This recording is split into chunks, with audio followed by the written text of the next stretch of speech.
Merci monsieur. Merci tous les comités d'organisation du Club Géosciences de l'Institut de l'eau pour m'avoir invité à cette conférence et pour avoir aussi proposé le sujet.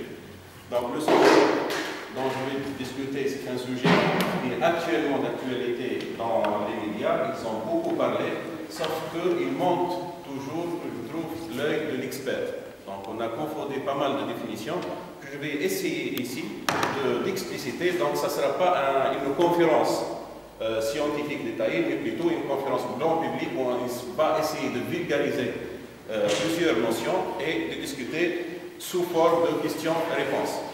Donc le gaz de schiste, l'important est de savoir est-ce que c'est une ressource d'énergie valable qu'on peut exploiter ou un danger écologique comme actuellement elle est vendue par plusieurs médias. Donc d'abord, c'est quoi le gaz de schiste? Et avant tout, c'est quoi le gaz? Donc le gaz, comme tout le monde le connaît, ce sont des gaz principalement composés par les hydrocarbures qui sont composés par des atomes de carbone et d'hydrogène. Donc la forme la plus simple dans une molécule, c'est la molécule de méthane. On trouve d'autres gaz qui sont légèrement plus lourds, sont des molécules à deux atomes de carbone, c'est l'éthane, c'est le C2H6. Le propane a trois atomes de carbone qui sont en noir et occupent le centre de cette molécule, et en périphérie, donc on sature la molécule avec des atomes d'hydrogène. Ainsi de suite, on peut avoir donc le C2H6, C3H8, C4H10, jusqu'à avoir pratiquement toute la gamme des hydrocarbures. On voit que pratiquement tous sont composés de carbone et d'hydrogène. Puisque l'atome central c'est toujours le carbone, on parle de C1 pour dire le méthane, qui est composé d'un seul atome de carbone. Et C2 pour l'éthane, C3 pour le propane, ainsi de suite. Donc, et comme ça, on va avoir plusieurs atomes de carbone, sous-entendus saturés par des molécules d'hydrogène pour former le pôle hydrogène. Et les gaz, ce n'est autre que les 6 premiers molécules à atomes de carbone, en commençant par le méthane et en se terminant par l'hexane. Qu'est-ce que ça veut dire un gaz? C'est également une définition qui dépend des conditions de pression-température. Donc là, il s'agit de gaz lorsqu'ils se trouvent dans des conditions de pression-température de surface. Ces gaz-là, soumis à la pression, peuvent passer facilement à l'étape liquide. Donc la définition de gaz sous-entend également une définition ou une condition sur la pression et la température. Dans ces gaz-là, on a principalement le méthane qui est utilisé pour les chaudières, pour les centrales thermiques, pour la transformation énergétique. Et on reconnaît également le C3 et le C4 qui se trouvent en abondance pour les gaz domestiques, dans les bouteilles à gaz qu'on utilise à la maison.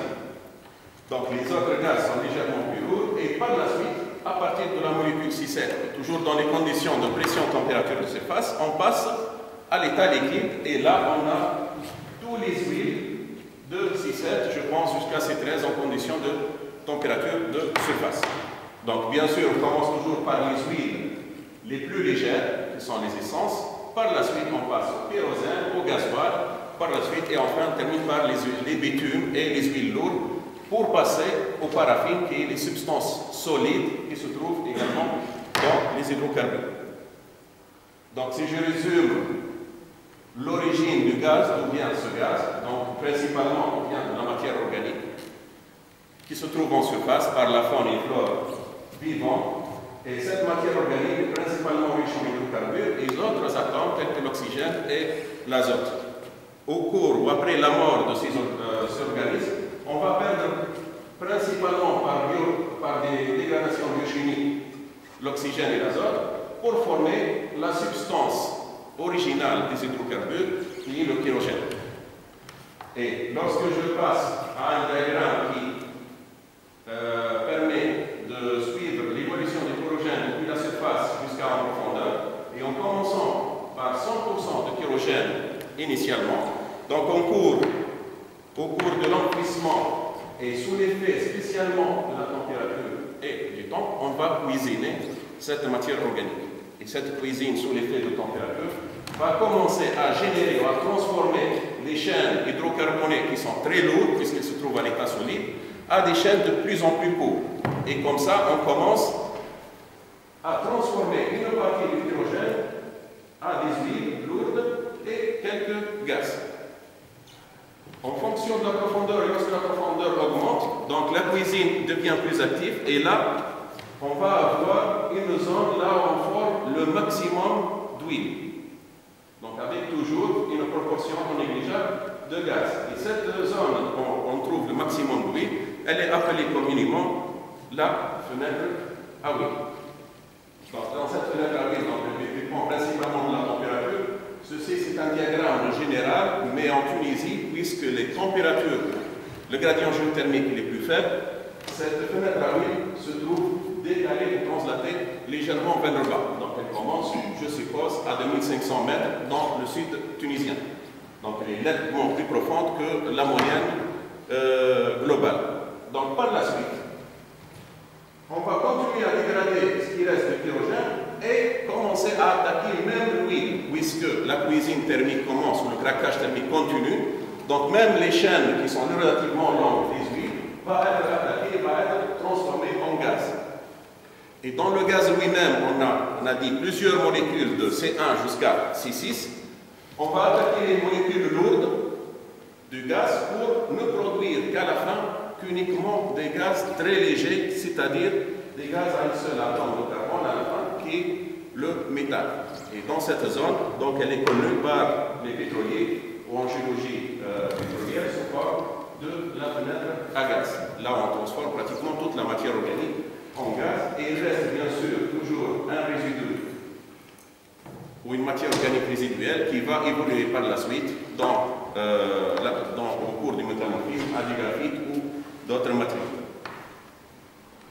Donc ceci, dans un diagramme plus simple, on a la biomasse qui existe en surface, qui va s'accumuler au fond des mers pour subir une biodégradation et par la suite la transformation en matière organique, qui va donner par la suite, sous l'effet de température et de temps, la soupe de base pour générer l'huile et les gaz.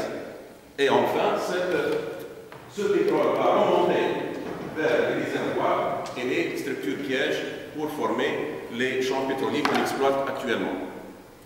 Donc là, si on vulgarise pratiquement toute la cuisine en quelques diagrammes, en 4 étapes.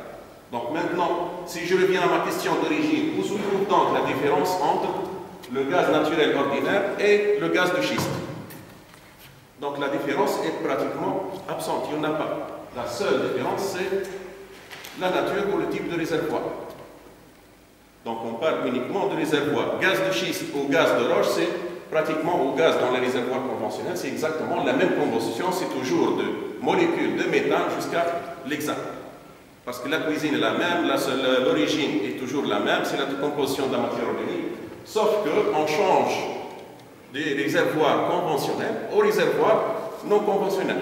Donc c'est la seule et unique différence. Si je simplifie, donc l'eau reste toujours de l'eau, que ce soit elle est contenue dans une bouteille ou dans un verre. Donc c'est aussi simple que changer de récipient. Donc dans ce cas-là, si on met maintenant le zoom sur le réservoir dans lequel on trouve ce gaz de schiste. Donc communément, on peut classer les réservoirs donc, actuellement comme les réservoirs conventionnels, c'est-à-dire connus actuellement, qu'on utilise, qu'on exploite depuis longtemps, et des réservoirs non conventionnels. Dans les réservoirs conventionnels, vous savez tous qu'ils sont classés dans des roches carbonatées en général, ça peut être des calcaires ou dolomites, qui peuvent avoir de la porosité sous l'effet des présences de fossiles dissous ou sous l'effet de la fracturation. Ou également, tous les réservoirs de type silicoplastique ou gréseux. Donc ça peut être des cils, des grès, des conglomérats, tout ce qui est silicoplastique, donc ça peut être un bon réservoir des conventionnels, des taux des hydrocarbures. Et en d'autres parties, actuellement, on parle de schiste. C'est quoi les schistes? Donc avec les schistes, c'est un mot français qui définit une roche à partir de laquelle on forme l'ardoise de toiture de maison. Et ce schiste-là est une roche métamorphique. Est-ce qu'on peut trouver de la matière organique ou du pétrole dans une roche métamorphique? Pratiquement toutes les conditions j'ai cité tout avant, est contradictoire avec l'existence de n'importe quel hydrocarbure dans des roches métamorphiques. C'est contradictoire même au principe d'évolution sédimentaire de la matière organique. Elle se trouve uniquement dans des roches sédimentaires et non pas dans des schistes. D'où vient donc ce terme de schiste? Il vient d'une mauvaise traduction de mot shale utilisé par les anglophones au mot schiste. Donc c'est une traduction littérale, mais qui ne porte pas le sens qu'a voulu dire les Anglais en utilisant le terme shale. Donc actuellement, même dans les forages des bassins sédimentaires, on qualifie de shale en anglais les argiles compactées. Donc le terme le plus correct, ce n'est pas schiste, mais c'est plutôt des argiles compactées. Compactées entre guillemets parce que l'argile se trouve toujours compactée en profondeur, surtout lorsqu'on entre dans les zones de fenêtres à huile et fenêtres à gaz. Donc tous les argiles pratiquement sont compactées. Mais si on demande en anglais de quel type de shale il est en train de parler, which type of shale, il va vous dire directement qu'il s'agit de black shale. Pour lui, c'est évident, donc les Anglais ont une culture différente, une nomenclature différente, donc ils veulent dire par les shale gas, c'est le gaz qu'on trouve dans les black shale. Et les black shale, ce n'est autre, si on fait une bonne traduction en français, que des roches mères. Donc la bonne traduction, si vous voulez, c'est le gaz de roche mère en général. Ou, je préfère les réservoirs non conventionnels, parce que ce n'est pas uniquement dans les argiles compactées, on peut trouver ça dans des marnes ou d'autres roches qui sont moins perméables que les réservoirs conventionnels. Donc dans ce cas, la classification en termes de réservoirs non conventionnels, elle englobe le tout. Et pratiquement, on ne peut pas trouver ces réservoirs ou ces gaz autres que dans les roches mères, qui sont naturellement riches en matière organique. Donc la question suivante que je vais y revenir, c'est l'étape numéro 4 qu'on a cité tout à l'heure, et où on a précisé que le pétrole remonte vers le réservoir et la structure piège. Donc si on parle de roches mères, généralement c'est des argiles compactées, ce sont des formations qui sont censées être imperméables. Donc comment ce verbe remonte va s'exécuter réellement dans la nature? Donc pour répondre à cette question, on sait que dans la nature, dans ces argiles, on trouve et on peut reconnaître l'existence de fractures hydrauliques. Ce sont des fractures hydrauliques, mais dans ce cas-là, ce sont des fractures hydrauliques naturelles qui ont attaqué les argiles et qui permettent de drainer des liquides. Et on voit la minéralisation ici des liquides. Et par la suite, ils vont s'injecter naturellement entre les couches, bien sûr, avec une minéralisation très intense et une fracturation également très intense. Donc la fracturation hydraulique existe et on reconnaît dans la nature. Et ici, j'ai pris des exemples et des photos qui se trouvent dans la région de Gabès. C'est à 30 km de Gabès-Ville. C'est la structure de Saint-Matoubéla, où on voit plusieurs fractures hydrauliques. Et ici, dans les argiles même, une injection des argiles sous le fait de l'échappement hydraulique dans une fracture. Donc là, ça manifeste la surpression de certains fluides au niveau des argiles et qui peuvent causer des fractures qui sont toujours naturelles. Donc là, ça se passe à l'échelle naturelle. Donc en effet, si je résume maintenant, ou je reviens à l'étape numéro 4, le pétrole remonte depuis la roche mère jusqu'au réservoir en utilisant principalement des fractures hydrauliques qu'il crée lui-même au cours de la génération des hydrocarbures. En fait, la roche, comme vous savez, qui se trouve à la surface, elle se trouve décompactée. Et au cours de l'enfouissement, et avec la maturation des hydrocarbures, la pression augmente et le degré de compaction de ces argiles augmente. En même temps, avec cela, vous avez des échappements ou de création de la matière organique, des hydrocarbures plutôt. Vous avez des huiles et des gaz qui sont en train de sortir. Ils sont accumulés dans la porosité et comprimés jusqu'à ce que la pression à l'intérieur des pores devient tellement suffisante pour causer des fractures qui vont par la suite drainer ces hydrocarbures-là vers les réservoirs. Et là, on résout cette opération très importante que la migration se fait à travers la matière, à travers la roche mère, par ou en utilisant des fractures hydrauliques naturelles. Donc la fracturation hydraulique, en général, elle peut être ou elle est forcément naturelle lorsqu'il s'agit d'accumulation d'hydrocarbures à l'échelle économique ou à l'échelle de champs pétroliers. Donc les fractures naturelles également, elles peuvent être dues à des contraintes tectoniques, donc on peut les observer facilement en surface, mais aussi elles peuvent être provoquées. Donc dans le cas des fractures naturelles, donc ça c'est un exemple qu'on connaît, pour les fractures provoquées, on peut les provoquer artificiellement avec des techniques qu'on connaît, nous, dans le domaine pétrolier. Ces techniques-là, c'est bien entendu à travers un trou de forage, ou avec des charges explosives, on va provoquer des perforations, et dans ce cas-là, ils sont verticales aux couches qui peuvent couper les couches. Et ces fractures verticales, ce sont des perforations explosives, on utilise des explosifs très forts pour créer des fractures qui ne se propagent pas trop, se propagent au maximum de 5 à 10 mètres à partir du centre de puits. Pourquoi? Parce que c'est très difficile de convaincre ou de fracturer verticalement les couches. Par la suite, et à l'aide de l'injection d'un liquide sous haute pression, c'est-à-dire en fermant le puits en surface, on peut créer des fractures, mais dans ce cas-là, ce sont des fractures hydrauliques horizontales. Pourquoi horizontales? Parce que c'est la direction de moindres contraintes dans la roche, et surtout dans les argiles. On va détailler tout à l'heure pourquoi. Donc maintenant, quel est donc l'objectif de la fracturation induite? Pourquoi on crée cette fracturation? Donc quel objectif? Donc bien sûr, c'est pour l'exploitation des gaz à partir des roches-mères. Mais comment en fait? Donc on a dit, si on résume, que naturellement dans les réservoirs, le pétrole se forme dans les roches-mères et normalement sous la fracturation hydraulique naturelle, le pétrole va migrer de la roche-mère vers les roches réservoirs. Mais si cette étape n'est pas complètement faite, c'est-à-dire lorsqu'il reste encore du pétrole dans la roche-mère, lorsque la roche-mère vient d'entrer dans la fenêtre à huile, je peux provoquer par fracturation hydraulique des fractures dans la roche-mère, et l'objectif, c'est de drainer directement le pétrole, non pas dans un réservoir naturel, mais dans un réservoir qui se trouve en surface.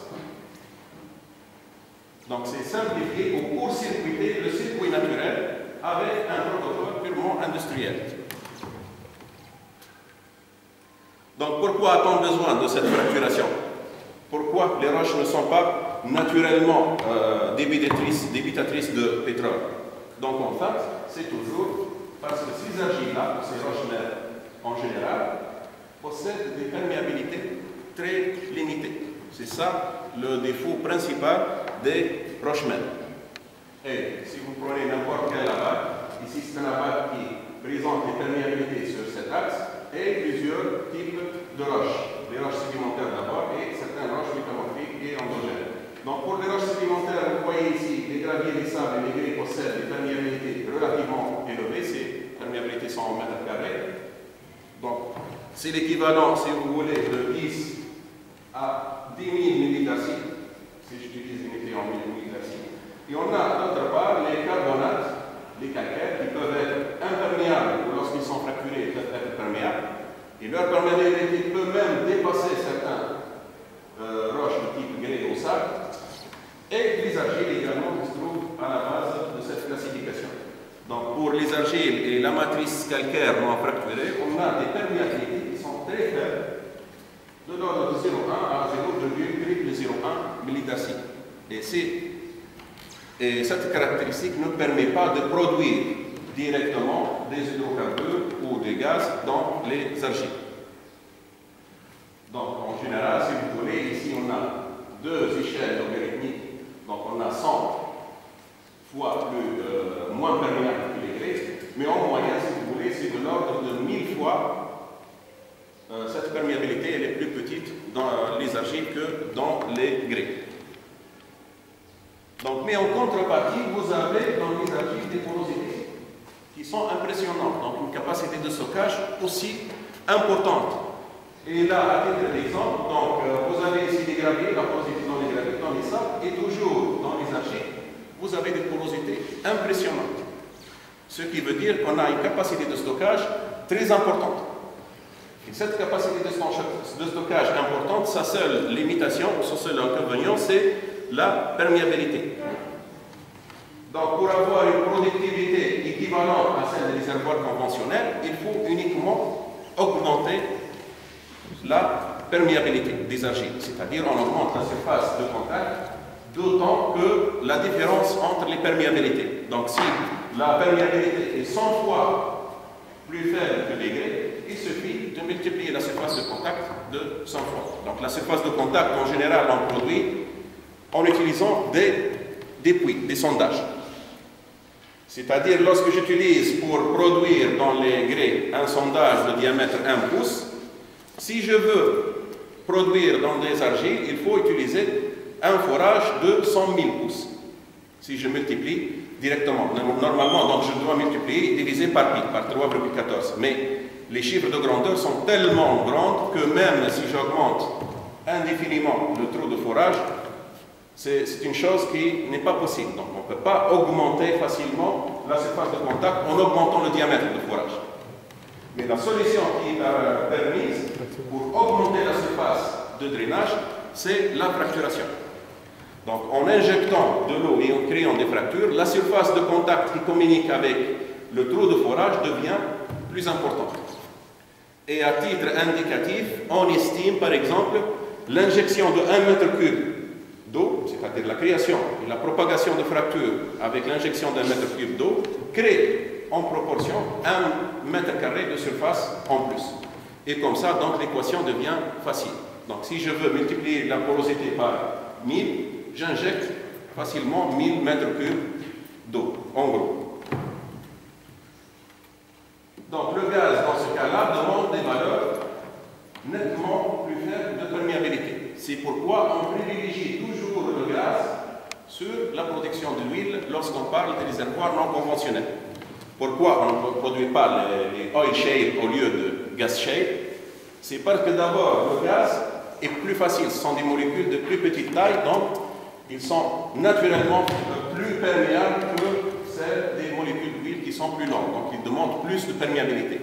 Donc en premier lieu, dans la nature, il est plus adéquat ou plus judicieux d'utiliser ou d'exploiter les gaz de schiste.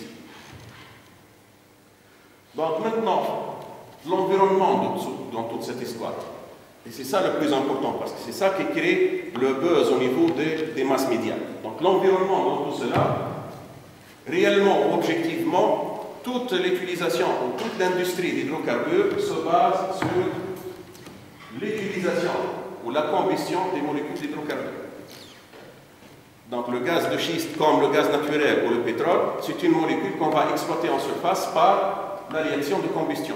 Et c'est justement là la plus grande menace pour l'environnement, que tout le monde normalement connaît.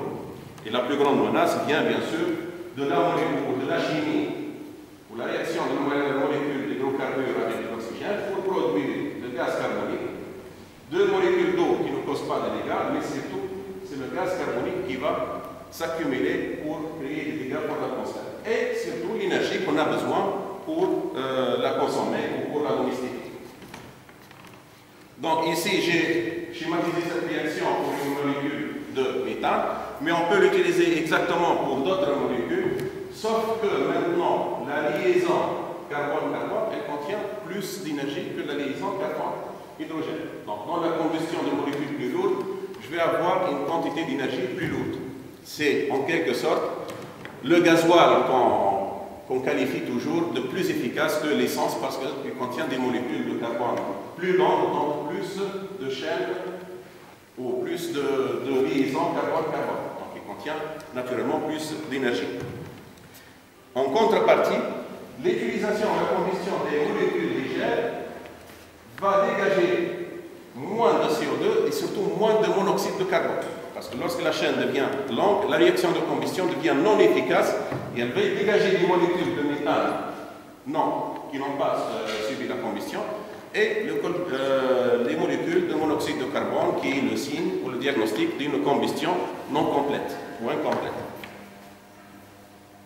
Donc, tous ces molécules-là vont s'accumuler dans l'atmosphère, ces gaz, monoxyde de carbone, méthane, non, qui n'a pas subi la combustion, ou tout simplement méthane qui a fui la chaîne avant d'atteindre sa réaction, pour causer l'effet de serre, qui a également comme conséquence le réchauffement climatique global, ou tout ce qui se passe sur l'échelle climatique avec les fontes de glace, les tempêtes qui deviennent de plus en plus intenses, les sécheresses régionales et tout ce qui se rapporte sur le globe ou pratiquement la couche d'ozone et les écosystèmes.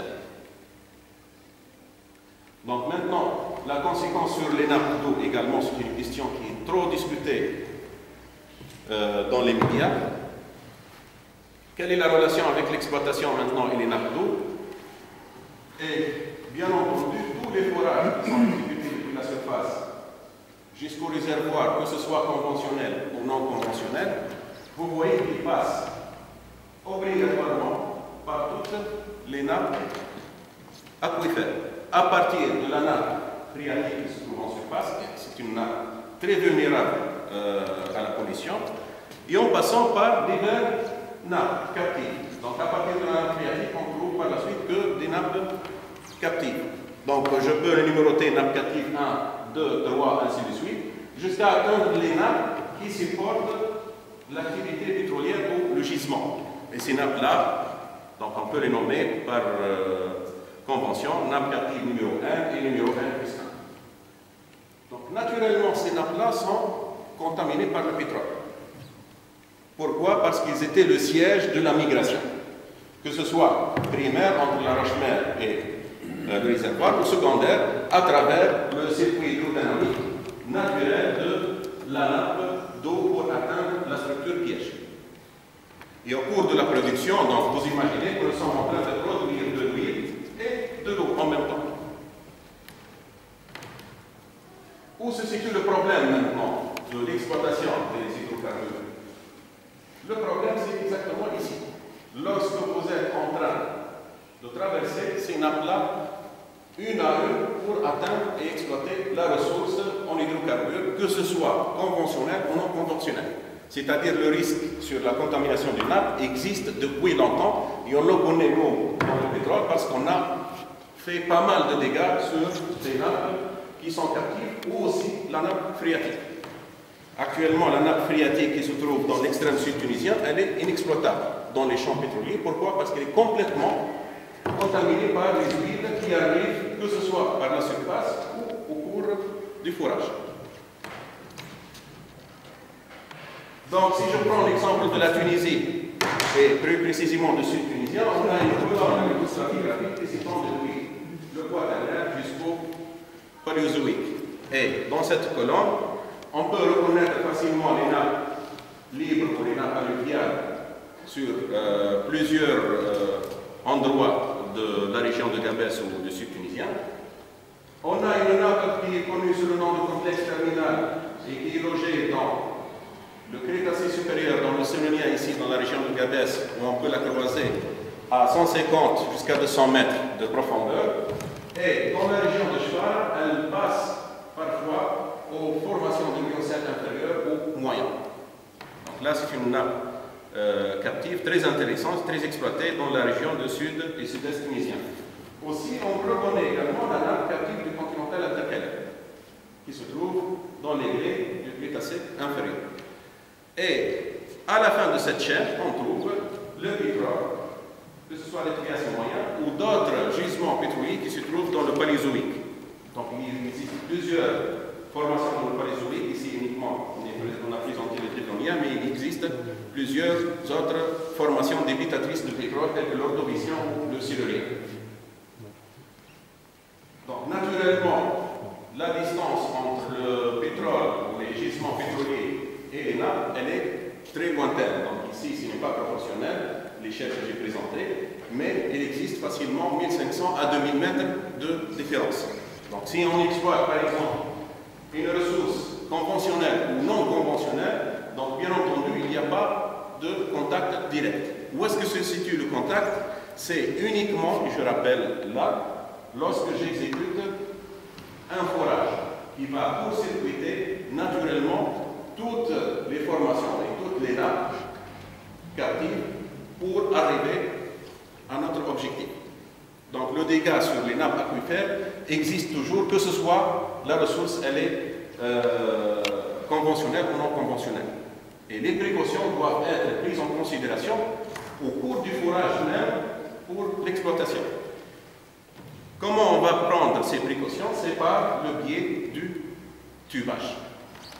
Donc au cours du forage, lorsqu'on termine une phase, on a une étape technique qu'on appelle la descente de Kiesing ou le tubage. Il s'agit d'une injection d'un tubulaire en acier, et entre ce tubulaire en acier et les parois du puits, on va injecter le ciment. Et le rôle primordial, c'est de stabiliser le puits pour pouvoir continuer, et surtout pour rendre étanche toute formation qui peut avoir une perméabilité ou un fluide, que ce soit de l'eau fraîche ou de pétrole. Donc comme ça, on va isoler toutes les nappes les unes des autres. Et pour le tubage, donc on exécute plusieurs tubages. Donc j'ai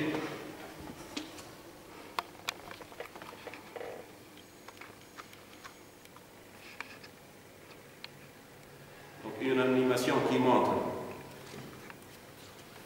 au cours du forage et surtout l'opération de mise en place de tubage. Donc celle-là, on va le voir par la suite.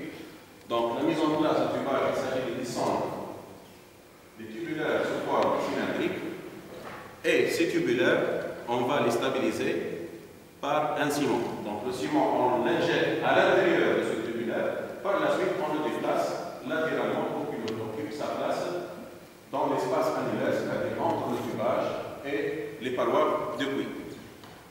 Donc comme ça, après le durcissement du ciment, on va avoir l'étanchéité parfaite pour chaque roche réservoir. Donc comme ça, on évite de contaminer les réservoirs avec les liquides de forage, et surtout d'avoir ou d'éviter les communications entre différents réservoirs. Parce qu'en surface, en allant de surface jusqu'en profondeur, on peut croiser des réservoirs d'eau douce et on peut croiser des réservoirs d'eau salée. Si on laisse une communication entre les réservoirs, on va pratiquement contaminer toutes nos ressources en eau. Et là, ça devient très grave. Parce qu'avec un court-circuit entre deux nappes qui se trouvent à des pressions différentes, il va y avoir un chemin et on va mélanger les eaux. Donc on va contaminer pratiquement toute l'eau fraîche. Que ce soit des réservoirs qui sont actuellement exploités ou des réservoirs qui sont plus profonds et qui constituent notre stock stratégique pour l'avenir. Donc comme ça, en exécutant un forage, c'est-à-dire en traversant les couches géologiques au cours du forage, il faut bien s'occuper ou se préoccuper d'isoler les réservoirs les uns les autres.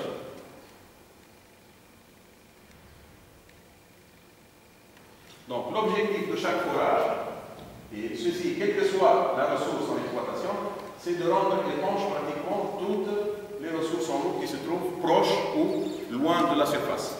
Et c'est là, c'est le souci environnemental de valeur. Donc maintenant, la question qui se pose, donc là c'est le cas idéal. Si je veux par exemple exploiter un réservoir qui est profond, il faut que j'exécute plusieurs phases avec des tubages de surface, des tubages intermédiaires et enfin des tubages de production, où chacun isole une nappe précédente.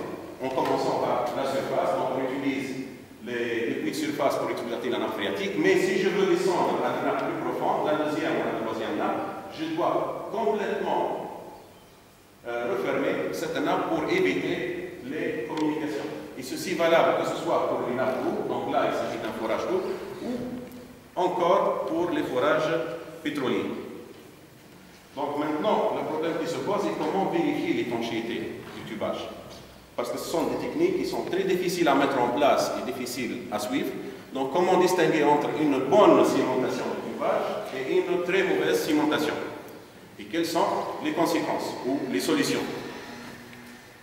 Donc l'étanchéité ou l'intégrité du ciment, elle est faite ou elle peut être vérifiée par des sondes avec le principe sonique, donc on ne va pas entrer dans les détails, mais ces sondes-là, peuvent faire facilement un enregistrement des parois de puits pour détecter la qualité du ciment qui existe derrière le tubage, pour vérifier l'intégrité du ciment, sa densité et l'étanchéité.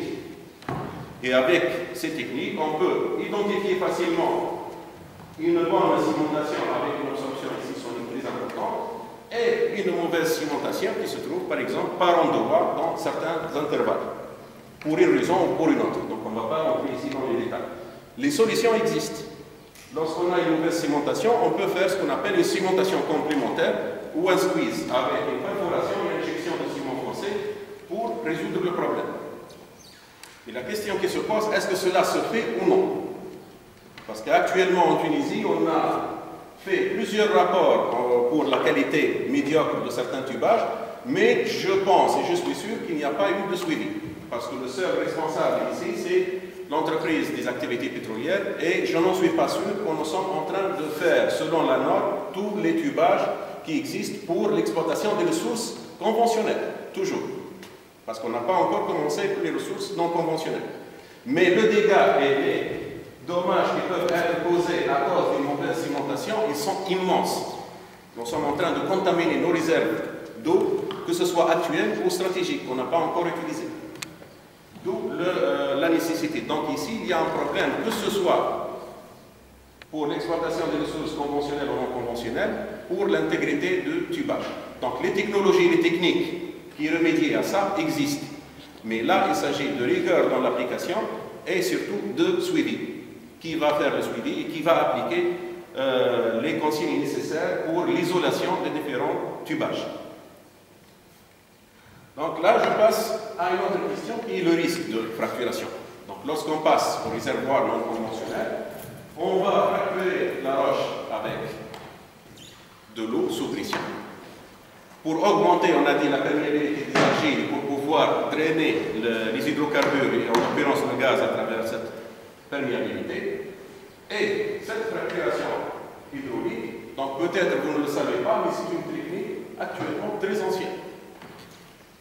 Nous avons commencé à utiliser cette pratique il y a plus que 20 ans ou 30 ans pour les réservoirs conventionnels. Parce que dans certains types de réservoirs conventionnels tels que les grès, lorsqu'ils sont bien cimentés, on n'arrive pas à produire. Ou également les calcaires.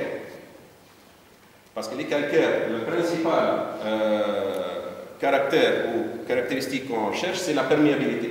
Et s'il n'y a pas beaucoup de perméabilité, on ne peut pas produire. Donc pour augmenter la perméabilité de certains calcaires et certains grès, on utilise la fracturation hydraulique. Donc actuellement, on la maîtrise très très bien et on connaît également des modèles, que ce soit analogiques ou numériques, pour faire cette fracturation. Donc on utilise cette fracturation hydraulique également pour tester la limite de résistance de chaque niveau, chaque couche. Et cette opération, on l'appelle le leak of test, on le fait systématiquement au fond de chaque tubage, lorsqu'on passe d'une phase à une autre, pour tester dans ce cas-là la limite de des couches géologiques qui se trouvent depuis la surface jusqu'au fond. Donc on connaît exactement à quelle limite de pression la formation peut éclater ou peut faire causer des fractures. L'objectif n'est pas pour produire ici, l'objectif c'est pour ne pas utiliser une boue de forage de densité supérieure à cette limite, pour ne pas avoir des dégâts ou des fracturations accidentelles. Et là, je dis fracturation accidentelle parce qu'on a enregistré des accidents de ce type. C'est-à-dire, on a causé des fracturations accidentelles en utilisant uniquement la boue de forage lorsque la densité de boue dépasse un certain seuil. Donc actuellement, nous sommes capables d'étudier ce seuil et de le modéliser pour chaque couche qu'on a traversée depuis la surface jusqu'au réservoir. Et ces informations sont très importantes pour éviter justement que ces formations se fracturent d'une manière accidentelle. D'autant plus, depuis 20 ans maintenant, on utilise cette fracturation pour, bien sûr, augmenter la perméabilité des réservoirs. Donc depuis 20 ans maintenant, c'est systématique, et même en Tunisie, dans le sud tunisien, on l'a utilisé spécialement pour les grès d'âge ordovicien, pour la formation Hamra, qui sont des grès très cimentés, parfois ce sont des quartzites. S'ils sont minéralisés, s'il y a par exemple des hydrocarbures, on peut utiliser la fracturation hydraulique pour extraire le pétrole. Et justement, jusque-là, on n'enregistre aucun dégât dû à la fracturation de ces réservoirs conventionnels. Tout ça, ça veut dire que les recherches scientifiques relatives à la fracturation ont commencé depuis bien longtemps, plus de 20 ans, parce que leur application a commencé il y a 20 ans, donc les recherches scientifiques ont commencé bel et bien avant. En plus, les produits chimiques utilisés dans la fracturation sont toujours les mêmes. Donc actuellement, elles sont optimisées, les produits chimiques qu'on utilise au cours de la fracturation. C'est-à-dire, on connaît d'avance quels sont ces produits. Donc, je veux vous dire qu'il s'agit pratiquement de produits chimiques parce que c'est un grand point d'interrogation où se situent, par exemple, les dommages ou les principaux dangers pour les nappes. D'abord, c'est au cours du fourrage. Donc, lorsque nous sommes en train de fourrer, on utilise des fluides de fourrage qui contiennent beaucoup de substances toxiques. Et ces substances toxiques-là sont en communication, dans ce cas-là, directe avec les nappes, parce qu'au cours du fourrage, je n'ai pas encore expliqué le tubage. Donc là, si vous voulez, je reviens à la première animation.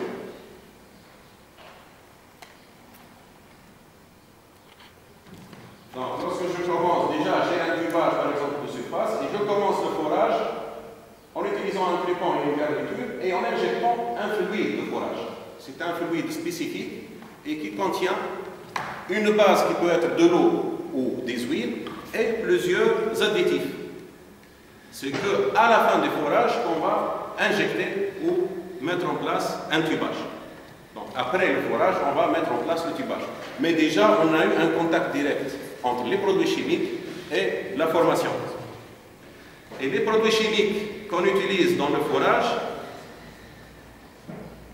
sont innombrables. Il s'agit ici de centaines, voire même des milliers de produits chimiques différents selon les qualités de la boue, la nature de la boue et le type de la boue. Et dans un seul type de boue, on peut avoir des alourdissants, des viscosifiants, des réducteurs de filtrage, des inhibiteurs d'argile, des inhibiteurs d'autres types de formations telles que les sels. On peut avoir des régulateurs de pH, ainsi de suite. Et des contrôleurs de viscosité. Et tout ça, ce sont des produits chimiques qui entrent directement en contact avec la formation. Donc actuellement, pour les fluides de fourrage, il existe pratiquement toute une spécialité. Il y a une société de services qui s'occupe uniquement de former des ingénieurs en fluides de fourrage et qui font le suivi de ce paramètre. Et actuellement, on a des produits de fourrage qui limitent au maximum l'interaction entre le fluide de fourrage et la formation. Donc nous ne sommes pas en train d'annuler les effets sur la formation, mais de le limiter au maximum.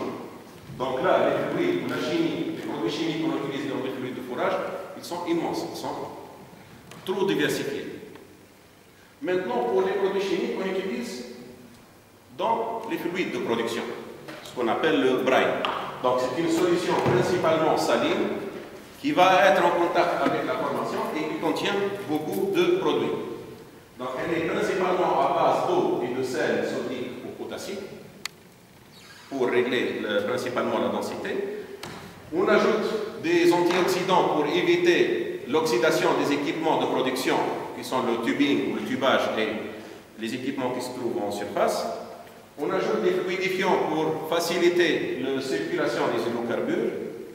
Des inhibiteurs d'argile également pour ne pas avoir tous les problèmes qui se passent entre l'eau et les argiles. Des acides ou des pyrophosphates, ça c'est en fonction de la nature du réservoir. S'il s'agit de réservoirs carbonatés, on utilise plutôt les acides, qui permettent d'augmenter la perméabilité, donc on va à un meilleur drainage. S'il s'agit de réservoirs griseux, on utilise plutôt les pyrophosphates, qui sont connus pour le démantèlement de l'argile qui se trouve dans la matrice. Et là, elles rendent pratiquement les réservoirs griseux plus perméables. Et des bactéricides. Donc, les bactéricides qu'on utilise, c'est pour éviter qu'il y ait des bactéries qui vont attaquer les hydrocarbures qui se trouvent sur place. Donc là, c'est pour ne pas consommer les hydrocarbures que nous sommes en train d'exploiter. Pour la chimie des fluides de fracturation, elle est, si vous voulez, pratiquement pareille. Parce que actuellement, on connaît les effets de tous ces produits utilisés pour la fracturation ou pour les fluides de production. Elles contiennent principalement 99,5% d'eau et de sable. Donc il y a uniquement le sable qui est un agent supplémentaire. et 0,5% d'autres additifs. Et ces additifs-là, donc à part l'eau et le sable et le support de base, donc les additifs sont l'acide, le bactéricide, le fluidulfant, l'inhibiteur d'argile, l'antioxydant, le régulateur de pH et l'antimousse. L'antimousse, c'est pour faciliter le pompage, pour ne pas avoir toute cette chimie qui va provoquer des mousses. Donc là, c'est pour les buts techniques.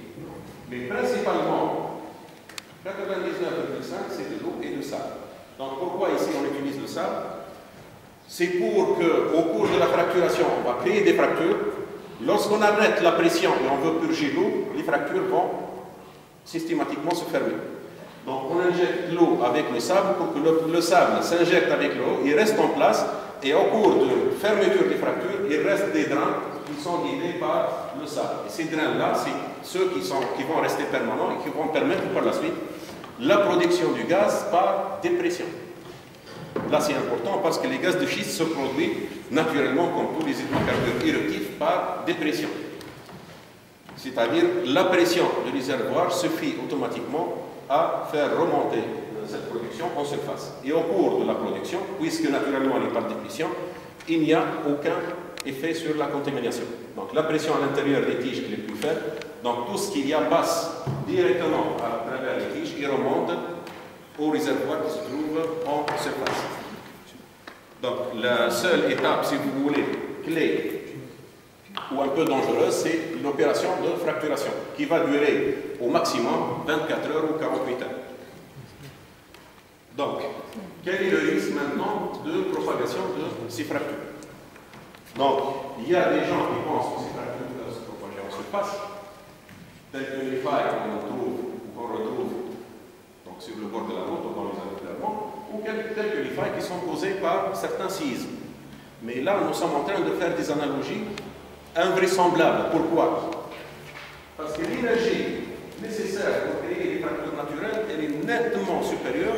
Il n'y a aucun ordre de grandeur à faire entre l'énergie qu'on utilise pour faire la fracturation hydraulique et l'énergie qui existe dans la nature, dans la contrainte tectonique.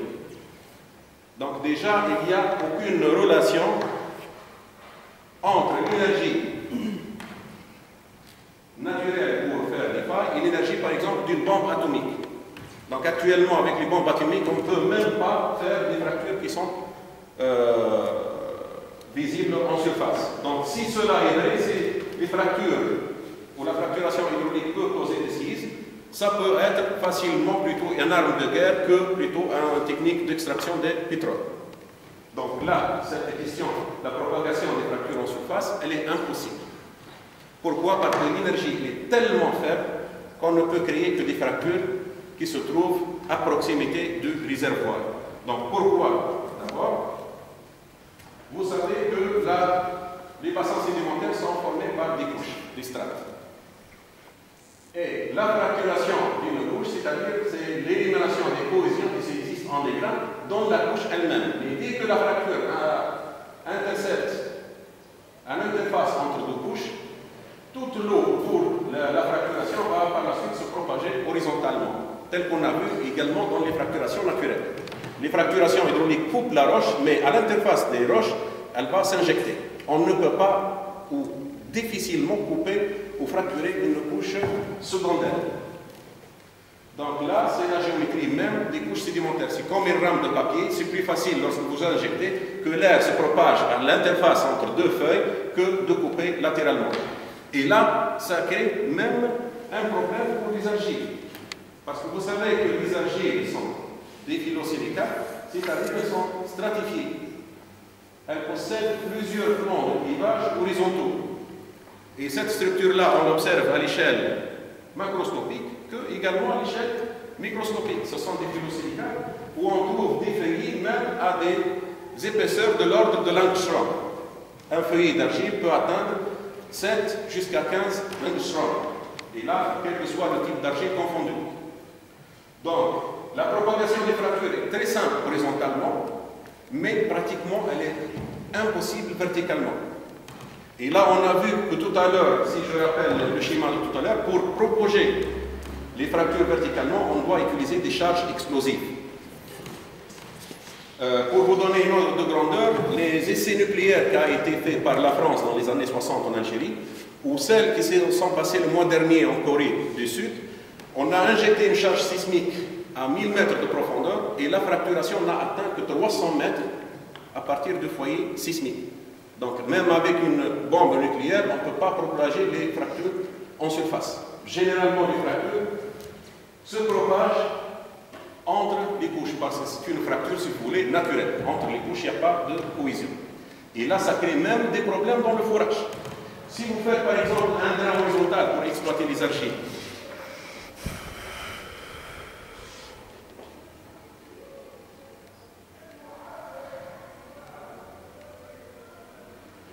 donc voilà un schéma qui simule l'opération de fracturation. Donc pour fracturer une roche, on va injecter du liquide. En fonction du volume injecté, d'abord vous avez le domaine élastique où la pression augmente. Par la suite, on commence à entrer progressivement dans le domaine irréversible, dans le domaine plastique. Et à un certain point, on crée la rupture. Lorsqu'on a créé la rupture ici, donc, là, on a généré une fracturation irréversible. Et par la suite, si on continue à injecter du fluide, on a uniquement la propagation de la fracture. Ça veut dire, lorsque je vais atteindre une interface entre deux couches, automatiquement, ici, je peux le contrôler. Je peux voir que je vais atteindre un autre palier. Donc, au cours de la fracturation, on peut maîtriser parfaitement le phénomène et s'assurer qu'il n'y a pas d'autres couches qui sont atteintes. Lorsque les fractures se propagent horizontalement, ce palier va se continuer. Donc, ici, on a arrêté l'opération d'injection et on voit que ce palier-là correspond à la fermeture des fractures qu'on a créées. Donc, lorsque, bien sûr, on n'utilise pas le sable. Donc là, cette opération est très connue, on l'appelle le leak-off test. Donc, ça se fait régulièrement, pratiquement dans chaque forage.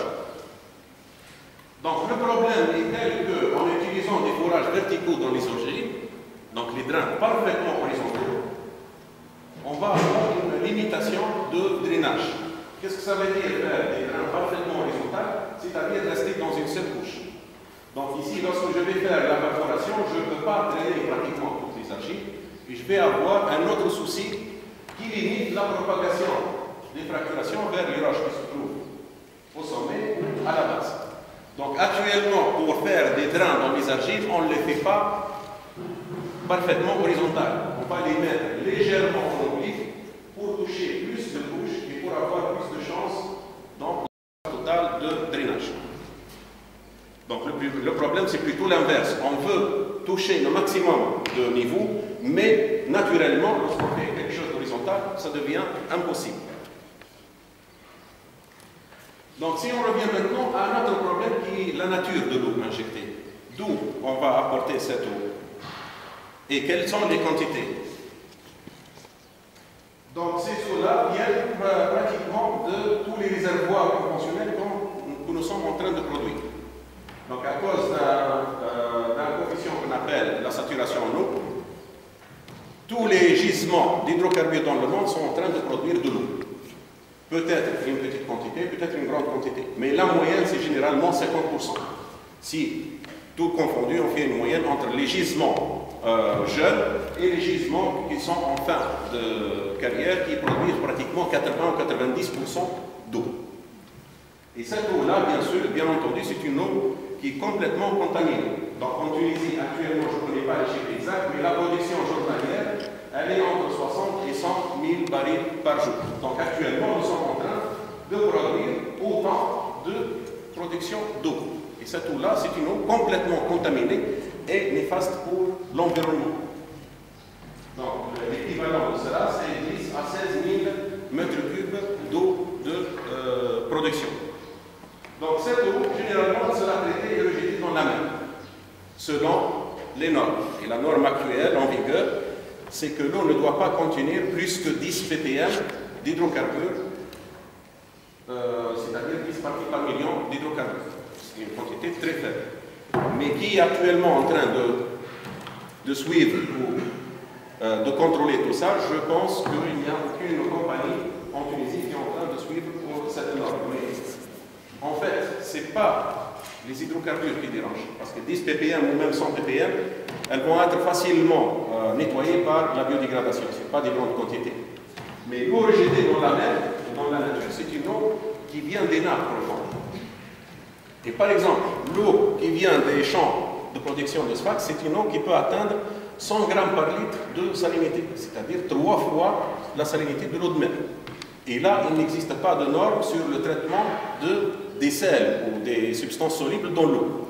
Donc rien que la salinité qui est hautement élevée avec des quantités énormes peut causer des dégâts pour l'environnement et pour l'écosystème. On va déstabiliser tout un écosystème.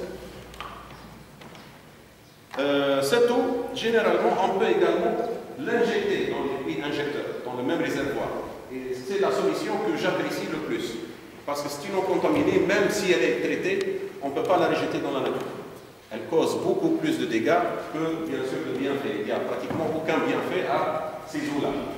Ou on peut la relâcher directement dans la nature. Donc c'est ce que se fait actuellement dans le sud tunisien, puisqu'il n'y a pas d'urbanisation, il n'y a pas de tourisme, l'écologie elle est complètement sèche, il n'y a pas beaucoup d'eau. Donc on est en train de stocker ou de relâcher ces eaux-là dans la nature. Et c'est pour ça que je vous ai dit que dans l'extrême sud tunisien ou algérien, les nappes de surface sont complètement imbuvables, bien qu'elles contiennent de l'eau douce. Donc à cause de tous ces dégâts qui sont liés au contrôle ou à l'exploitation des hydrocarbures conventionnels. Cette eau, donc, elle peut être une source pour la fracturation. C'est-à-dire ceux qui disent qu'on n'a pas assez d'eau pour la fracturation, je peux dire le contraire parce que l'eau produite dans les stations de production de pétrole, bien sûr dans les gisements pétroliers qui peuvent être à la fois la source ou l'origine de l'exploitation conventionnelle ou non conventionnelle, ils contiennent déjà assez d'eau usée pour la fracturation. Donc cette eau-là peut être injectée pour causer la fracturation et on sait qu'actuellement les puits pour l'exploitation des gaz de schiste consomment entre 1000 et 50 000 m3. Et là c'est proportionnel à la porosité et la pression qui existe en place. Donc ça peut se calculer facilement, mais on peut estimer cette valeur entre 1000 et 50 000 m3 par puits. Donc ces eaux-là peuvent, ou on peut utiliser des eaux fraîches. Et l'utilisation des eaux fraîches, c'est la plus courante. Même si vous avez un stock d'eau usée qui vient de la production, les ingénieurs chimistes qui ont des soucis de concentration et de pureté des produits chimiques dans l'eau préfèrent toujours utiliser des eaux fraîches pour faire plusieurs analyses sur les eaux qui sont disponibles. Parce qu'ils ne sont pas adéquates pour la stabilité chimique de certains produits. Donc actuellement, on utilise beaucoup d'eau dans l'industrie de forage. Et dans le sud tunisien, on a pratiquement 500 ou 600 puits d'eau qui sont destinés à l'industrie, à alimenter l'industrie pétrolière actuelle, c'est-à-dire conventionnelle. Ou également, on peut utiliser l'eau de mer. L'eau de mer est également une source potentielle valable pour la fracturation. Donc en conclusion, si vous voulez, donc le gaz de schiste ou le gaz des roches-mères est une source d'énergie disponible et maîtrisable en connaissant les techniques et les technologies actuellement disponibles. Donc on dispose de toutes les techniques et compétences nécessaires pour l'exploitation propre de cette ressource. Ça en premièrement. Donc tout repose sur surtout une bonne application de cette technique. Parce que même sur les anciennes techniques d'exploitation, je ne suis pas sûr que nous sommes en train d'utiliser correctement ces techniques. Pourquoi nous ne sommes pas en train d'utiliser correctement? Peut-être par un souci de manque de suivi et surtout pour des soucis économiques. Parce que faire les choses selon les normes coûte un peu plus d'argent que faire les choses par des méthodes de court-circuit. Et également, et surtout sur la suivi et la surveillance de cimentation et tubage, c'est-à-dire les étapes qui servent à atteindre la substance qui se trouve en profondeur. Donc ces opérations doivent être surveillées et suivies de plus proche parce que c'est le lieu qui va avoir le plus de vulnérabilité vis-à-vis des nappes qui se trouvent en surface ou les nappes captives que nous sommes en train d'exploiter ou notre réserve stratégique. Un autre point, donc la Tunisie actuellement dispose de gisements en gaz de schiste qui sont non négligeables. Donc, vu ma connaissance dans ce domaine, je sais que tous les champs pétroliers qui se trouve dans la province de Sfax et de Gabès, et également au sud, possède un potentiel très élevé dans l'exploitation de gaz de schiste. Et actuellement, je ne veux pas entrer dans les problèmes politiques, mais vu les circonstances économiques de développement actuelles, je pense qu'on en a besoin de cette ressource hautement nécessaire pour la fabrication des énergies. La tendance mondiale actuelle est dans l'exploitation des formations qui sont étanches ou peu perméables et celle des gaz de schiste. Donc si on voit par exemple la projection qui est faite par les États-Unis de la production mondiale en hydrocarbures, donc le shale gas actuellement possède une part très importante, c'est autour de 10 à 20% de la production totale avec les tailles de gaz, et vers une projection vers jusqu'à 2040, on va continuer à exploiter cette ressource. Donc je me dis, si on ne se place pas parmi les premiers pour exploiter cette ressource, par la suite, ça va être trop tard. Parce que dans le futur, bientôt, on va passer à d'autres ressources renouvelables. Également le Canada. Et donc, si vous voulez, je clôture mon intervention sur cette conclusion. Pour cela, je vous remercie pour votre attention.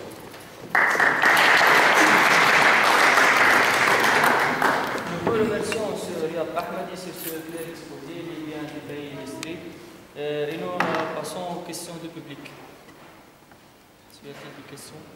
Donc, je pose la question sur les conditions de genèse de gaz de schiste et le gaz naturel. C'est les mêmes que j'ai exposées, c'est la matière organique. Je passe à une autre question, c'est la profondeur de conditions de gisement. On trouve le premier diagramme a montré une profondeur de tout en passe en profondeur, on passe vers le gaz, du pétrole vers le gaz. Les fenêtres de pétrole vers le gaz. Voilà. Alors que les conditions de genèse de l'argile, c'est un peu plus proche vers la surface du globe. Vers la surface du sol, on a des argiles. Oui. Avec la profondeur, les argiles, peut-être, ils changent de forme. Il reste toujours des argiles, des phyllosilicates. Mais l'évolution de la matière organique qui existe dans l'argile, c'est elle qui va suivre le craquage thermique et qui va évoluer en fenêtre à huile, par la suite en fenêtre à gaz. C'est ça votre question. Donc, l'argile, quand il se pose sous les contraintes de pression et de température, il va se transformer, non? Oui, mais ça, c'est transformation minéralogique de l'argile. Voilà. Par exemple, la smeltite, elle passe automatiquement en élite, en profondeur. Donc, on risque de ne pas trouver de l'argile simple, feuilletée, c'est-à-dire en phyllosilicate, par exemple, dans des profondeurs où on trouve les gaz au lieu des non, tous ce sont des phyllosilicates. On change uniquement de forme et pratiquement de structure en tétraèdre, octaèdre. Non, mais il reste toujours des phyllosilicates. On passe d'un phyllosilicate de surface qui est stable vers un phyllosilicate plus compacté, donc il change de forme, mais il reste toujours stratifié. Et l'autre question, c'est vous avez le produit qui est utilisé pour enrober, soi-disant, les puits.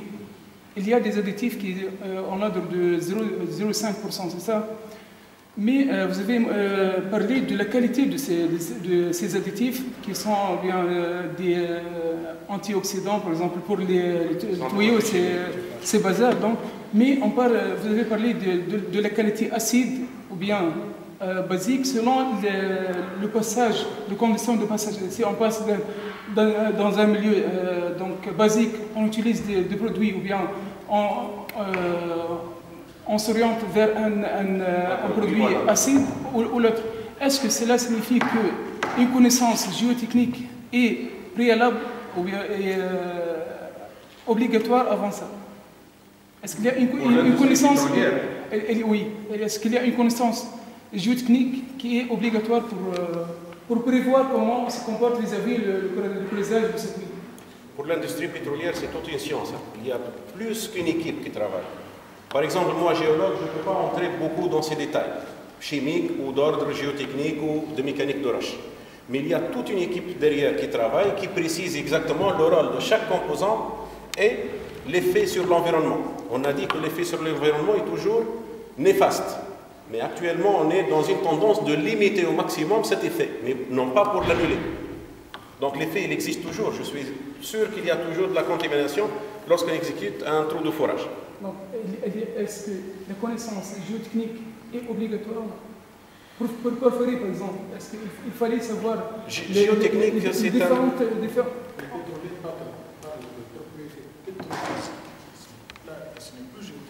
Oui, géotechnique, c'est plutôt en surface. Pétrophysique des roches. Les roches varient aussi, de la surface jusqu'en profondeur. On passe par des qualités de nature très différentes. Ouais. Et en conséquence de quoi, partout, pour chaque étape, que ce soit pour le forage, pour le tubage, il va falloir adapter à chaque fois les solutions en rapport avec la nature des roches. Donc, il y a une base de données donc, pour le... Ce n'est pas une simple base de données, ce n'est même pas une simple base, pardon. Au fur et à mesure que vous évoluez dans votre manière de traiter, que ce soit au niveau du forage ou de l'exploitation, vous avez systématiquement des analyses, parfois directes, parfois indirectes, qui vous donnent l'état de la roche. Et en conséquence de quoi, vous avez des opérateurs, donc de grands spécialistes, qui vont apporter les solutions adéquates à chaque fois. Et c'est pour cela d'ailleurs qu'ils travaillent en équipe. On parle de géosciences. Pardon? On parle de géosciences. Oui, de géosciences, et même pas que de géosciences. La géoscience, c'est une partie de la Géophysique, de roches, tout ça. Il y a beaucoup de disciplines qui interviennent. Il n'y a pas que les géosciences. Les géosciences sont des disciplines de base, mais il n'y a pas que. Dans chaque société pétrolière, il y a même des équipes d'hydrogéologues qui s'occupent, par exemple, de toutes les nappes qui sont utilisées pour la production, de toutes les nappes qui servent à l'eau douce ou à la fabrication des fluides de forage. Donc, on a complètement un département indépendant complet pour chaque discipline. Donc, il y a des topographes, il y a des géologues, il y a des géophysiciens, il y a des équipes qui sont spécialisées en chimie de la boue de forage, ce sont des chimistes principalement. Des géochimistes également qui travaillent dans leur partie, mais qui participent avec d'autres équipes pour le travail global, pour l'industrie. Déjà, on parle d'industrie pétrolière et non pas de spécialité ou de département. Concernant le gaz de schiste, et la ce qu'on a aujourd'hui à propos de ce sujet, je veux savoir exactement la différence entre le gaz de schiste et le gaz naturel en termes de contamination qui est là plutôt, et aussi en termes de mécanisme d'extraction. Bon, peut-être j'ai répondu à cette question dans mon introduction, mais gaz de schiste ou gaz naturel, c'est toujours la même chose, c'est le gaz naturel. Lorsqu'on parle de gaz de schiste ou gaz naturel, c'est la même chose, chimiquement. La molécule, c'est toujours la même, c'est des atomes de carbone de C1 jusqu'à C6. Les techniques d'extraction se ressemblent beaucoup. La seule différence, c'est le réservoir. Le gaz naturel, c'est dans les réservoirs perméables, conventionnels, et les gaz de schiste, c'est des réservoirs non conventionnels. Ce sont des roches mères, en fait. Ce sont des roches mères. Les roches mères qui acquièrent la qualité de réservoir. D'habitude, dans les gisements conventionnels, il faut le savoir, c'est pas nouveau. Il y a les réservoirs classiques, c'est-à-dire le grès, le carbonate, etc. Mais il y a également quelques niveaux qui sont des réservoirs roche-mère en même temps. Réservoirs roche-mère. Ça représente à peu près 10% des gisements dans le monde, dans les gisements conventionnels. Par contre, dans les gisements non conventionnels, on a parlé hier, donc, le gaz de schiste, le réservoir, c'est une exploitation nouvelle de la roche-mère. D'habitude, la roche-mère, elle n'est pas exploitée en tant que réservoir, sauf exception. Quand je dis sauf exception, au niveau de la pétrophysique, ça change un tout petit peu. Et là, moyennant quoi? Moyennant le traitement, c'est également non conventionnel, disons, principalement la fracturation hydraulique. Quand on met la roche-mère sous pression, elle finit par exploser. Et cette explosion, en quelque sorte, lui apporte des propriétés physiques qui font passer la roche-mère de sa qualité de non-réservoir, entre parenthèses, à un statut nouveau, c'est le statut réservoir. Et les gisements non conventionnels vont du coup pomper les hydrocarbures formés. Il y a toujours, entre parenthèses, des huiles de schiste qui vont avec. Il n'y a pas toujours que les gaz de schiste. Il y a les huiles de schiste aussi. et on va les exploiter moyennant, disons, une maturation entre guillemets artificielle par cette explosion induite par la fracturation hydraulique. Donc déjà, la fracturation, ce n'est pas toujours évident la quantité d'eau qu'on va injecter ou la nécessité de fracturation, parce qu'en Tunisie, je peux vous raconter le cas de 2 forages dans lesquels on a eu une production de gaz directement dans les argiles. Avant, dans le temps, on ne savait pas que c'était les gaz de Rochemel. On appelait ça le dégazage continu dans les argiles. Ça, c'est le terme qui existe actuellement dans certains rapports très anciens de forages exécutés en Tunisie. Donc, lorsqu'on traverse une roche qui possède une pression très importante, la différence de pression peut facilement compenser l'imperméabilité de ces argiles, ou la très faible perméabilité de ces argiles. Donc, en fonction de la pression qui existe dans l'effort, on a de plus ou moins nécessité d'augmenter ou de diminuer la pression pour les fracturer. Si la pression est importante, on n'a besoin de rien comme pression pour fracturer la roche parce qu'elle est déjà sous tension. D'ailleurs, même dans les gisements classiques, il y a eu beaucoup de problèmes qui aboutissaient même des fois à des incendies, des explosions, à cause de ces poches de gaz se trouvant dans des niveaux argileux. C'était connu par le passé déjà, mais les techniques ont beaucoup évolué.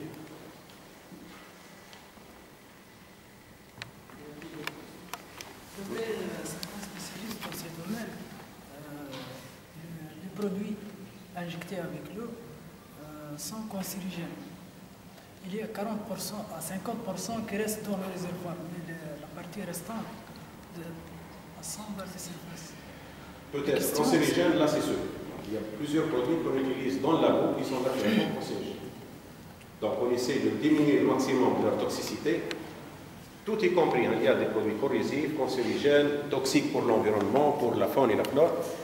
On essaie d'utiliser le moindre possible de produits, et vous avez vu ici pour le cas des eaux injectées pour la fracturation, on utilise 0,5% uniquement de produits. Et dans ces produits, il y a des dosages, ce ne sont pas des produits bruts. Donc on fait un dosage précis. Et chaque produit, il a un rôle. La toxicité n'est jamais nulle. Donc que ce soit pour la fracturation, pour l'exploitation des gaz de roche-mère ou des roches réservoirs conventionnels, on utilise les mêmes produits. Donc la toxicité, si vous voulez, existe au cours du forage pour l'exploitation des réservoirs conventionnels ou non conventionnels. La question ici, seulement 40% restent dans le réservoir. 60% sont vers la surface. La question de traitement. Au cours de la production de gaz, pratiquement on va avoir l'expulsion de 100% des eaux injectées. Parce que sous l'effet du gaz, lorsqu'on commence la pression, il va racler dans le sens inverse toute l'eau injectée. Et si l'eau reste en place, donc elle va rester en place dans les argiles. Elle va pratiquement contaminer aucun autre environnement. Quel est le risque de cette eau sur l'environnement en surface ou sur les nappes intermédiaires? Donc ce sont des réservoirs plus profonds naturellement. Pourquoi? Parce que déjà, les roches-mères se trouvent toujours en position plus basse que les réservoirs conventionnels. Parce que c'est eux qui ont alimenté les réservoirs conventionnels. Donc naturellement, ils sont plus profonds. Donc si on injecte de l'eau, et cette eau-là, qui va les fracturer, contient des agents chimiques qui sont toxiques, donc ces agents chimiques vont pratiquement rester dans la roche-mère. En 40%, vous dites, mais je ne suis pas sûr de ce chiffre. Parce que juste après la fracturation, lorsqu'on ouvre le puits et on commence la production, pratiquement la plus grande partie de cette eau remonte. Ce qui va rester en place, c'est exclusivement le sable, qui est bien sûr fait pour cet objectif, pour éviter que les fractures se ferment et pour avoir un drain continu au cours de la production. Est-ce qu'il y a des pays qui refusent l'exploitation de ces ressources non conventionnelles? Des pays? Des pays qui refusent Il y a certainement. des ressources non conventionnelles. Et pourquoi, quelles sont ces raisons, ces causes pour refuser ça? Bon, les pays pratiquement qui ont refusé l'exploitation des gaz de schiste, c'est la France. C'est connu, c'est l'exemple typique à citer. Pourquoi la France a refusé d'utiliser ou de produire, d'exploiter ces gaz de schiste, alors qu'elle a de grands bassins rouillés, c'est le bassin carbonifère dans le bassin parisien? C'est parce que la France, elle a son autosuffisance en énergie. et n'a jamais exploité les hydrocarbures dans leur territoire. C'est-à-dire la France n'est pas un pays d'hydrocarbures en premier. Donc à l'origine, ils n'en ont pas produit. Donc ils ont dit c'est pas maintenant qu'on va commencer l'exploitation des hydrocarbures, que ce soit conventionnel ou non conventionnel. C'est la France, elle a 52 stations thermonucléaires. Donc actuellement, elle est exploitatrice d'énergie. Donc la tendance de la France, elle est complètement différente des pays non développés. Elle va pour plutôt les énergies renouvelables, elle en a les moyens. Mais est-ce que les pays non développés, est-ce qu'ils ont les moyens d'aller vers les énergies renouvelables? Moi, j'aime bien aller vers ces énergies-là, parce que ce sont des énergies qui sont propres et qui sont durables. Si on a les moyens de financer ça, je suis entièrement d'accord. Je vais arrêter toute production d'hydrocarbures, que ce soit conventionnelle ou non conventionnelle. Donc la question, c'est plutôt politique et stratégique à long terme. Donc la question s'est posée uniquement pour la France, mais pratiquement tous les autres pays, les États-Unis, le Canada, la Chine actuellement et l'Angleterre sont en train de penser à exploiter leurs ressources en gaz de schiste, si vous voulez.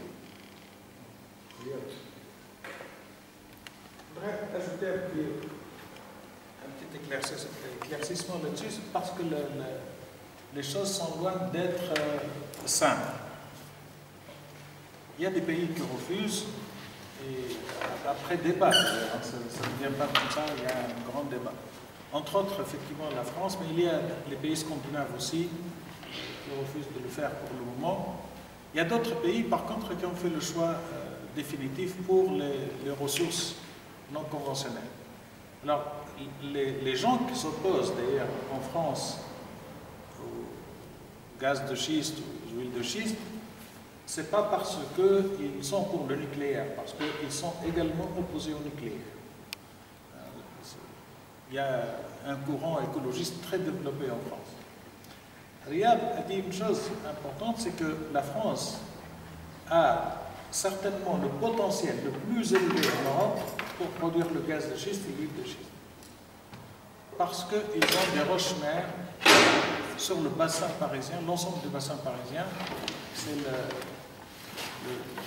l'âge jurassique qui s'étend, quand je dis le bassin parisien, c'est depuis le nord, en passant par l'île de France et Paris, jusqu'au massif central, et jusqu'au Jura à l'est, jusqu'au bassin d'Aquitaine à l'ouest. Pour tout ce bassin, avec une formidable richesse en roche-mère, malheureusement pour eux, le stade de maturité n'a jamais été atteint. Sauf au niveau du lac, le gisement du lac à côté de Bordeaux, qui est pratiquement le seul gisement métropolitain en France. Tout le reste, c'est resté à l'état immature. Donc, il y a un potentiel terrible, mais pour le transformer, entre guillemets, en ressources, la nature ne l'ayant pas fait, il reste le côté artificiel par la fracturation hydraulique. Bon. Les Français avaient au départ autorisé 3 entreprises, ils ont accordé 3 permis, c'était sous Sarkozy. Bon. Il y a des antagonismes politiques, c'est normal, la démocratie c'est comme ça aussi. Hollande, en s'alliant avec les Verts, les écologistes, il s'est engagé pour avoir le pouvoir, il s'est engagé, je vais arrêter cette exploitation pendant les 5 ans de mon mandat. Et il l'a fait immédiatement. Il a arrêté, donc il a annulé les permis. D'ailleurs, les permis, c'est même pas lui qui les a annulés, c'est Sarkozy lui-même qui les avait annulés au cours de la campagne électorale pour drainer un peu des voix écologiques. Ils ont raison, ils ont tort, ça, personne ne le sait pour le moment. On n'a pas encore suffisamment de recul pour analyser cette approche. Est-ce qu'elle affecte vraiment l'environnement, elle le dégrade de manière irréversible ou non?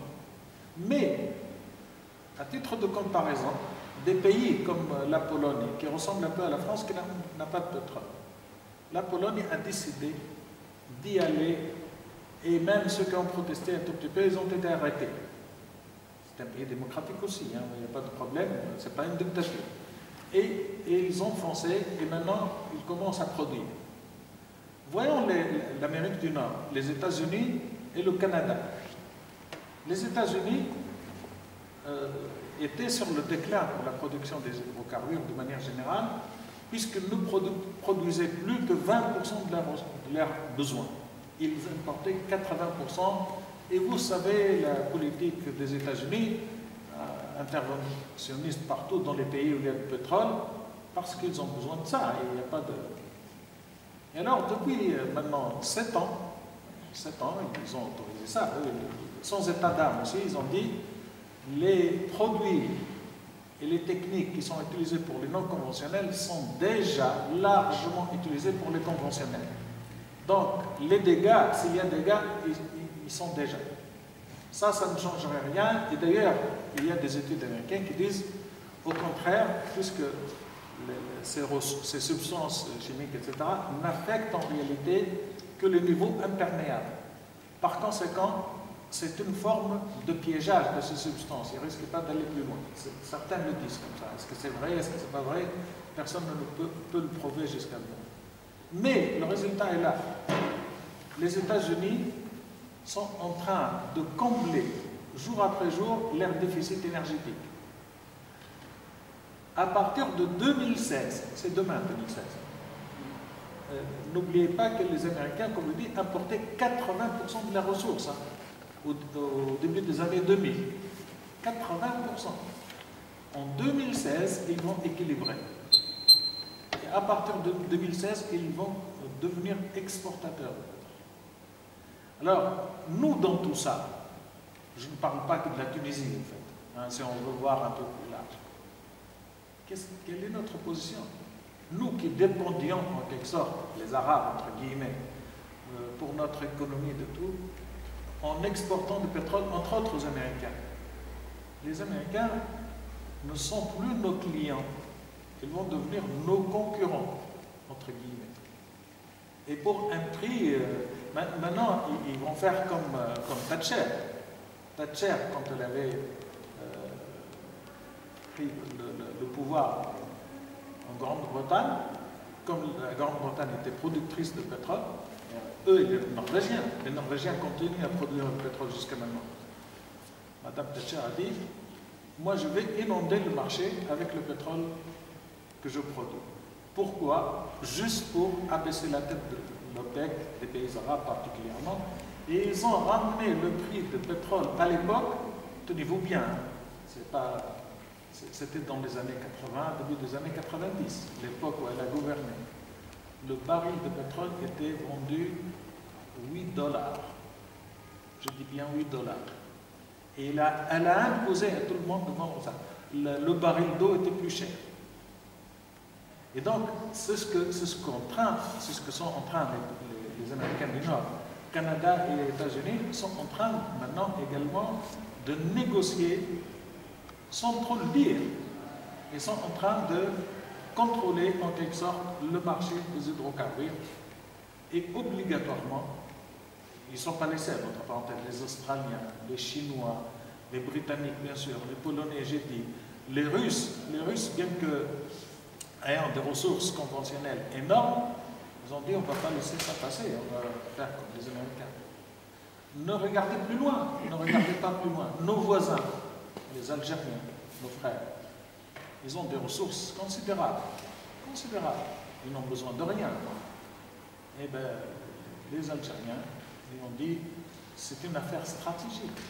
On ne va pas jouer au jeu de l'autruche. D'ailleurs, on met la tête dans le sable, on n'a rien vu. Ils ont dit, on se lance dans cette affaire. Et ils se sont lancés également. Pour le non conventionnel, ils veulent maîtriser, ils veulent être sur ce défi finalement nouveau, sachant entre guillemets que dans tout ça il y a des progrès technologiques considérables et qu'on risque d'ici 2-3 ans de ne plus pratiquer la fracturation hydraulique qu'avait présenté Syria, mais de pratiquer d'autres technologies qui, elles, n'ont plus besoin d'injecter. D'ailleurs, les Sud-Africains font des choses à peu près semblables. Parce que les Sud-Africains, eux, ils ont beaucoup de mines de charbon sous terre. Alors, ils n'ont pas de pétrole, ils ont besoin de pétrole. Qu'est-ce qu'ils font? ils vont attaquer par voie de pyrolyse les gisements de charbon, ils les transforment en gaz de schiste. Mais le schiste ici, c'est le charbon. Et ils ne font pas de fracturation, ils brûlent carrément par voie de pyrolyse en environnement anaérobie, c'est-à-dire en absence d'oxygène, ils récupèrent directement les hydrocarbures gazeux. Et le baril, l'équivalent baril de pétrole, revient aujourd'hui pour les Sud-Africains à peu près 48-50 $. Vous voyez le prix donc, avec lequel on achète le pétrole actuellement. Eux, le prix de revient, c'est à peu près 48-50 $. Donc ils disent nous sommes tout à fait gagnants dans cette affaire, puisqu'ils sont importateurs intégral. Ils n'ont rien, ils n'ont pas de pétrole. Voilà les enjeux.